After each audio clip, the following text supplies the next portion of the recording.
Yang saya muliakan ahli jawatan kuasa masjid, yang saya muliakan tuan-tuan guru, tuan-tuan haji, puan-puan hajah, para asatidzah, datuk-datuk, datin-datin, ibu-ibu, ayah-ayah, muslimin, muslimat, mukminin, mukminat, hadirin, hadirat.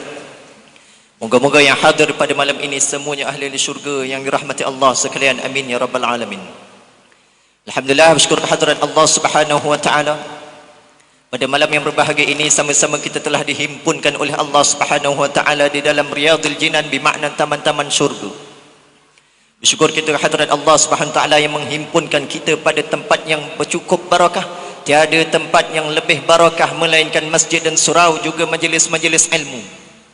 Orang yang hadir ke majlis ilmu pada malam ini, walau apa jua sekalipun niatnya, walaupun dia datang dalam keadaan banyak dosa sekalipun, tetap mendapat manfaat, kata Allah Subhanahu wa taala, walahu qad ghafartu. Orang itu aku ampunkan, kata Allah Subhanahu wa taala.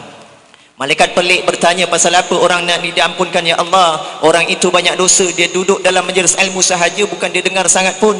Kata Allah Subhanahu wa taala, humul qamul ladzina la yusqa bihim jalisuhum. Orang itu duduknya bersama dengan orang-orang yang tidak akan dibinasakan oleh Allah Subhanahu wa taala. Oleh kerana itu, dapat duduk dalam majlis ilmu itu merupakan satu nikmat yang besar daripada Allah Subhanahu wa taala. Allah Taala sebut dalam Al-Quran, wa ma khalaqatul jinna wal insa illa liya'budun. Tidak aku ciptakan jin dan manusia itu tujuannya apa? Tidak lain tidak bukan hanyalah supaya dia itu beribadah kepada Allah Subhanahu wa taala. Tapi yang malangnya pada hari ini, orang sering memperlekehkan majlis-majlis selawat, mengatakan ini bid'ah. Lupakah mereka, wa kam min fata amsa wa asbaha dhahikan fa akwanuhu fil ghaib tunsaju wa huwa la yadri. Berapa ramai pada hari ini anak-anak muda bergelak ketawa, apa barang aku nak pergi majlis ilmu, apa barang aku nak pergi masjid, nanti dulu, malam masih muda, kata anak muda. Tanpa dia sedar, kain kafan dia sudah ditunun. Wa man jawazal arba'ina wa lam yaghlib khairuhu syarrahu falyatajahaz ilan nar. Barang siapa yang umurnya itu sudah cecah 40 tahun, Nabi SAW menghalatkan 40 tahun, maka hendaklah dia muhasabah diri, adakah kebaikan dia sudah melangkaui kejahatan yang dia buat ataupun belum. Kalau sebelum 40 dia tak pernah pergi masjid, adakah pada hari ini sudah pergi masjid? Melaungkan tiap-tiap hari mengatakan cinta Nabi SAW, cinta, tapi masjid tak pernah pergi. Nak memperkukuhkan umat pada hari ini ialah dengan masjid terutamanya. Alhamdulillah, pada hari ini kita telah diizinkan oleh Allah SWT untuk duduk dalam masjid.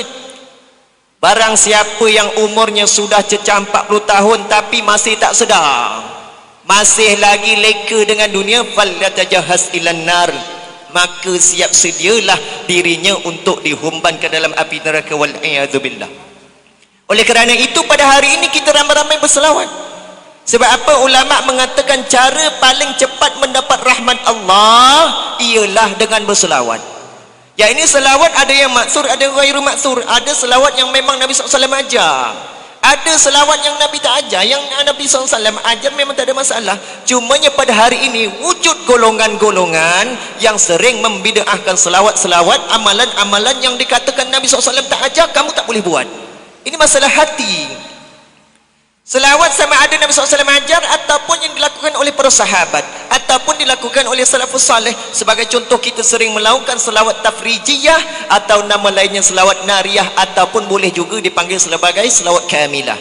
Selawat ini memang ghairu maksur, memang Nabi SAW tidak mengajarkan, tapi ulama menyebutkan banyak manfaat. Di antaranya, barang siapa yang membaca selawat tafrijiyah sebanyak 11 kali setiap kali lepas sembahyang, maka dijamin rezekinya tidak akan putus. Subhanallah.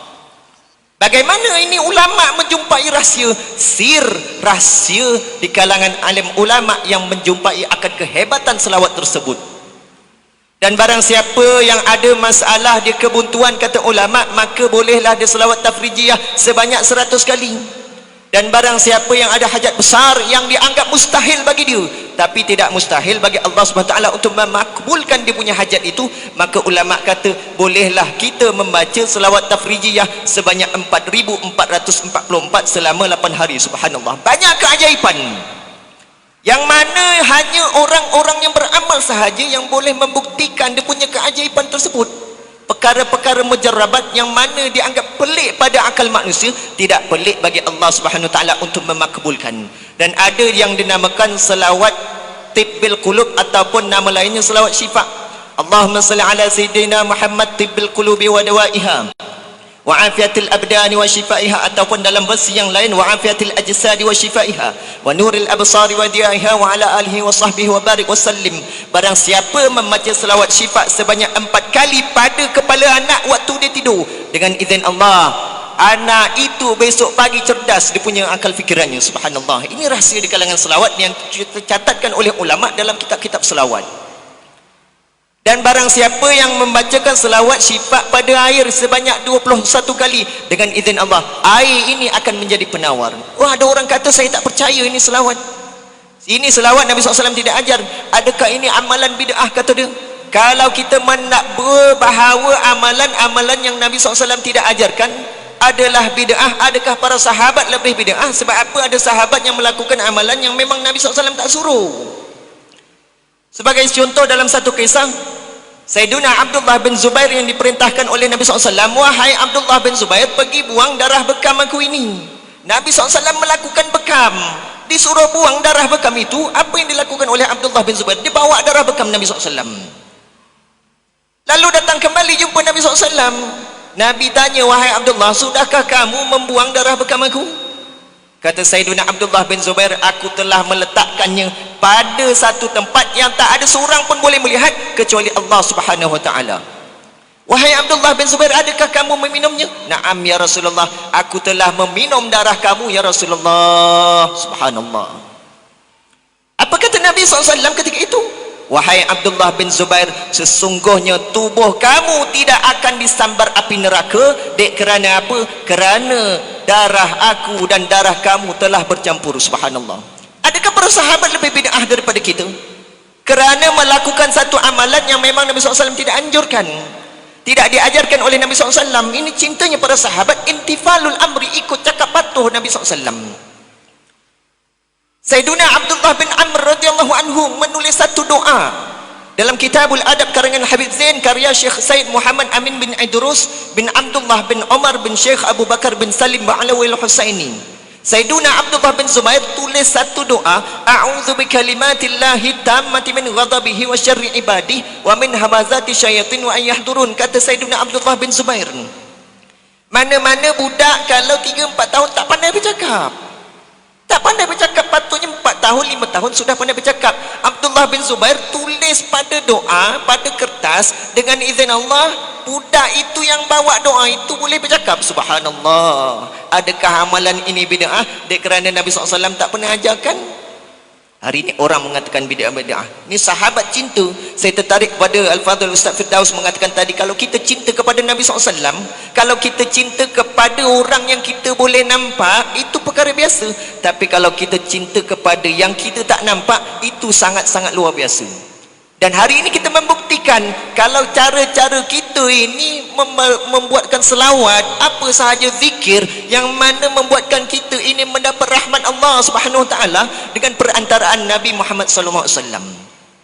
Cara paling cepat mendapat rahmat Allah ialah dengan berselawat. Oleh kerana itu, banyakkan berselawat. Subhanallah. Seperti mana para sahabat yang sangat cinta Nabi sallallahu alaihi wasallam, intifalul amri, ikut cakap patuh, tak pernah protes. Dalam satu kisah yang pernah berlaku, seorang sahabat yang ketika peperangan pedangnya patah, pedang patah, mengadu dengan Rasulullah, ya Rasulullah, tolong saya Rasulullah, pedang saya patah ya Rasulullah. Apa yang Nabi SAW? Nabi SAW ambil ranting yang rapuh. Ranting nak buat apa? Pergi berperang. Nak qatil bihadha, pergi kamu berperang dengan ranting ni, kata Nabi SAW. Tapi sahabat SAW yang imannya itu tinggi, tak pernah sikit pun protes. Ya Rasulullah, nak buat apa ya Rasulullah, ini ranting, aku nak pergi berperang. Come on ya Rasulullah. Tidak pernah sahabat itu protes. Tapi sahabat yang intifalul amri, ikut cakap patuh, tak sikit pun protes. Nabi SAW tahu akan keberkatan yang pernah disentuh oleh Nabi SAW, maka sahabat ambil ranting itu dilibas, fatahawala saifan, dengan izin Allah, dengan berkat tangan Nabi Muhammad SAW yang memegang ranting itu, ranting yang rapuh berubah menjadi pedang yang sangat kuat yang dinamakan sebagai Al-Aun. Subhanallah. Ini pada hari ini masyarakat pelik mengatakan bid'ah ini amalan tak boleh. Amalan ini yang Nabi SAW tak ajar dikatakan bid'ah. Ulama telah membahaskan bahawa bid'ah terbahagi kepada bid'ah hasanah dan bid'ah dalalah. Bid'ah yang baik tak ada masalah, no problem. Ada orang anti berselawat, zikir, wirid tak nak buat, tapi dilaungkan cinta Nabi, cinta Nabi, cinta Nabi, masjid tak pernah pergi. Kalau kita nak memperkukuhkan umat Islam pada hari ini, ialah dengan masjid. Nabi SAW utamanya ketika berhijrah, Nabi SAW bina masjid. Maka diajak semua masyarakat pada hari ini datang ke masjid untuk salat berjemaah. Kerana akan bertelingkahlah hati umat-umat kalau safnya tak rapat. Oh, ini kalau saf tidak rapat, apatah lagi kalau tidak datang ke masjid. Subhanallah. Jadi pada hari ini kita mempromosikan macam-macam jenis program untuk mengajak masyarakat pada hari ini yang semakin lupa dengan Nabi SAW, semakin tidak tahu akan Nabi SAW. Tak tahu ni, kita tanya Nabi SAW tak kenal. Maka pada hari ini diajak kepada semua masyarakat supaya mendekati, mencintai Nabi SAW dengan berbagai cara. Walaupun amalan itu Nabi SAW tak pernah ajar nak kasidah dan sebagainya, tapi amalan ini mendetikkan dalam hati kita supaya iman kita bertambah. Sebab apa kata Imam Al-Ghazali, iman manusia itu terbahagi kepada beberapa peringkat. Ada al-imanu la yazidu wa la yanqusu, iman yang tak bertambah tak berkurang. Iman para malaikat tetap sahaja. Malaikat ini makhluk yang taat. Ada al-imanu yazidu wa yanqusu, iman yang kadang-kala bertambah, kadang-kala berkurang, iaitu iman manusia biasa macam kita pada hari ini. Oleh kerana itu kita mendekatkan diri kita pada masjid, pada rumah Allah, pada tempat yang penuh barakah supaya iman kita bertambah. Contohi iman para nabi dan rasul, iman yang sentiasa bertambah, tak pernah berkurang. Dan takut-takut kalau kita jatuh kepada iman orang fasik, iman yang sentiasa berkurang, tak pernah bertambah. Wal'iyadzubillah. Semakin hari semakin terhakis dia punya iman, dia kerana melakukan amalan-amalan yang Nabi SAW larang 14 abad yang lalu. La tattabi'anna sanana man qablakum shibran bi shibrin. Nabi SAW pesan 14 abad yang lalu. Kata Nabi SAW, kamu akan mengikut rentak umat-umat terdahulu sebelum kamu. Shibran bi shibrin, satu jengkal demi satu jengkal, wa dhira'an bi dhira'in, satu hasta demi satu hasta. Terus follow sama sebiji macam mana umat pada hari ini buat, ikut sebiji.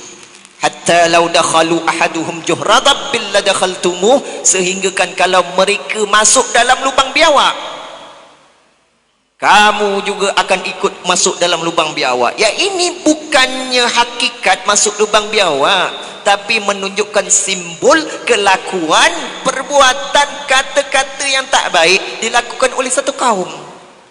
Siapa dia Rasulullah sampai nak ikut masuk dalam lubang biawak?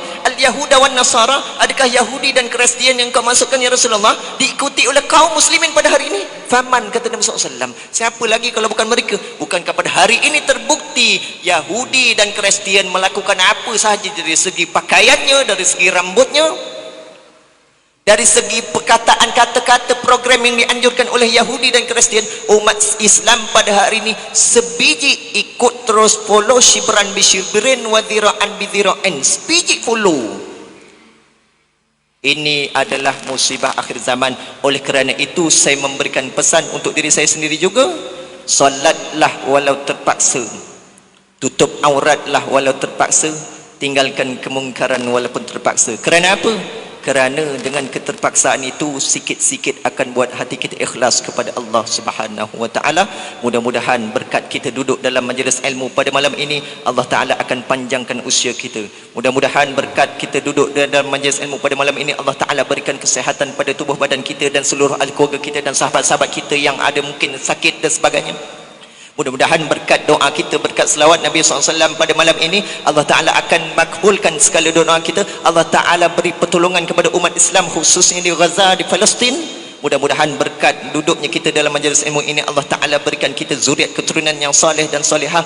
Dan mudah-mudahan berkat duduknya kita dalam majlis ilmu pada malam ini, Allah Ta'ala bukakan pintu-pintu kebaikan dalam hati kita dan dijauhkan daripada perkara-perkara yang haram. Amin ya rabbal alamin. Akhir kata, yang baik dan buruk datang daripada Allah Subhanahu wa taala atas kelemahan diri saya sendiri. Mohon tukuran salaf kata, aku qauli hadza astaghfirullahal azim li wa lakum wa billahi hidayah wat taufiq.